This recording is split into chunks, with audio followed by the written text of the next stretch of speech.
South. The people of Gaza are facing unspeakable violence. Thousands of children have been killed, and vital supplies like food, medicine, and water are scarce.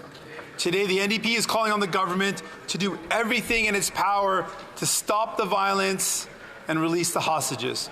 Will the Prime Minister vote today for peace? The Honourable Minister for Foreign Affairs. Mr. Speaker, I agree with my honourable colleague. The violence must stop. Hostages must be released. Humanitarian aid must go into Gaza. We need to make sure that Israeli and Palestinian civilians are protected. And that is the position of the government. We will be there to make sure that there is long-term peace in the region, and of course to make sure that there is the Jewish community and the Muslim community and all communities across the country are well secured and can live peacefully here as well at home. She's stumbling. The Honourable Member for Burnaby South. Canadians are watching, and they're going to see how this government votes. La violence qu'on voit en Palestine. The violence that we're seeing in Palestine and Gaza cannot continue. Civilians are being killed for crimes they did not commit. Our motion calls for actions that the Liberals can take to promote peace and justice in the region.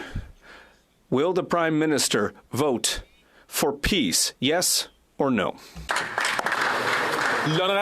The Honourable Minister of Foreign Affairs.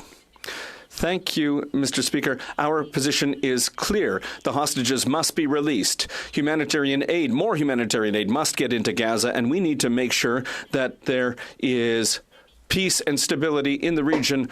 And that is why I was in the region recently, last week. That's why the Government of Canada, the country, Canada, we will continue to be there to work towards all solutions, which will include a two-state solution and recognition of a Palestinian state, but also with the normalization of diplomatic relations with the region. The Honourable Member from Regina Capel. After 8 years, this Prime Minister is not worth the cost. And thanks to his policies, millions of Canadians are visiting a food bank for the first time in their lives. And as if prices weren't high enough already, this Prime Minister is planning a 23% hike on the carbon tax in a cruel April Fool's Day joke. But the tax revolt is happening. 70% of Canadians and 70% of premiers are opposed and fighting back. Like in Saskatchewan, where the budget watchdog has determined that Saskatchewan families will pay an extra $2,620 in the carbon tax. So simple question, where are Saskatchewan families supposed to come up with $2,600 to pay his tax? Yeah. The Honourable Deputy Prime Minister and Minister of Finance.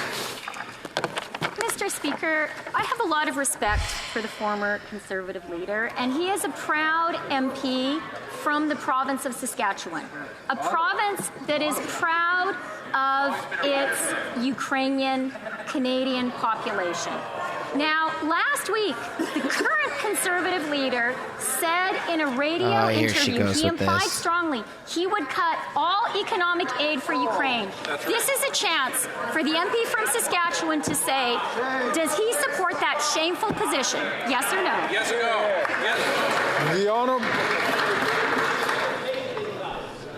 The Honourable Member from Regina Capel. They desperately don't want to answer for the carbon tax pain they're causing Canadians. And no one is fooled by the ridiculous rebate ruse this government is selling. That's because Canadians know that the carbon tax rebate was specifically designed to exclude all the secondary costs that go up when the producer, the shipper, and the retailer all have to pay their higher share of carbon taxes. And the average income earners, the middle income earners across Canada, are worse off even after the rebate. $900 worse off in Alberta, $500 worse off in Saskatchewan, $600 worse off in Ontario. Why doesn't the Prime Minister show some compassion and spike the hike?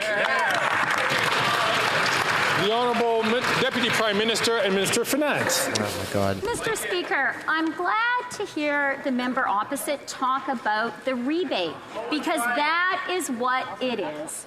This is returning money to Canadians. 8 out of 10 families are better off. It is revenue neutral for the government.